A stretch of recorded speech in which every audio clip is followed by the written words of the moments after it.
og lett oss, men ja, deilig og mjuk, ja. Stor på hva?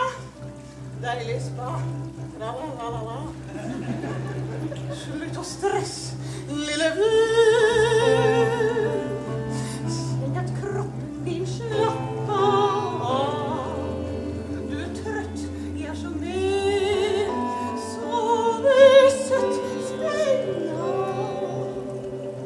Sove søtt.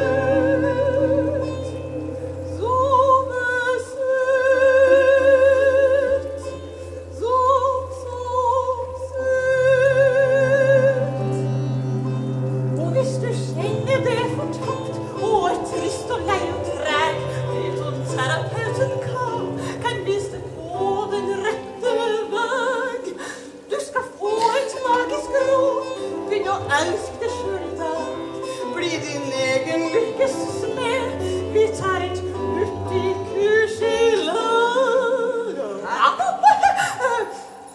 Sove søtt. Sove søtt. Sov søtt.